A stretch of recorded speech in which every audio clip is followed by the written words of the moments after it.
Hi friends, ನನ್ನ ಹೆಸರು ಶ್ವೇತಾ ಅಂತ, ಆನೇಕಲ್. ಇವತ್ತು ನಾವು ಮಾದೇಶ್ವರನ ಬೆಟ್ಟಕ್ಕೆ ಹೋಗಿದ್ವಿ. ಆನೇಕಲ್ಲಿಂದನೇ 6:30ಗೆ ಬಸ್ ಇದೆ, ಮಾದೇಶ್ವರನ ಬೆಟ್ಟಕ್ಕೆ ಹೋಗ್ಬೋದು.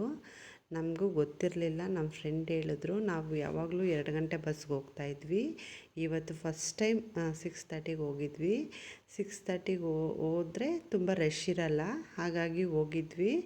ನನ್ನ ಮಗ ತುಂಬ ತೀಟೆ ಮಾಡ್ತಾನೆ. ಬೆಂಗಳೂರಿಂದ ಹೊಡ್ಕೊಂಡು ಹೋಗೋಕ್ಕಾಗಲ್ಲ ಅಂಥೇಳಿ ಡೈರೆಕ್ಟ್ ಬಸ್ಗೆ ಹತ್ತಿದ್ವಿ 6:30ಗೆ. ಮತ್ತು 6:30ಗೆ ಹೋಗಿದ್ದಕ್ಕೆ 12 ಗಂಟೆಗೆಲ್ಲ ರೀಚ್ ಆದ್ವಿ. ಮತ್ತು 12 ಗಂಟೆಗೆ ರೀಚ್ ಆದ್ವಿ. ಅವ್ರು ಹೇಳಿದ್ರು 12:45ಗೆ ಬಿಟ್ಬಿಡ್ತೀವಿ ಅಂತ. ನಾವು 12:45 ಒಳಗಡೆ ಹೋಗಿ ದರ್ಶನ ಮಾಡಿಕೊಂಡು ಮತ್ತೆ ವಾಪಸ್ಸಾಗಿ ಅದೇ ಬಸ್ಸಿಗೆ ಬಂದ್ವಿ. ಬೇಗ ಹೋದ್ವಿ, ಏನಂದರೆ ರಶ್ ಇರಲಿಲ್ಲ ನಮಗೆ.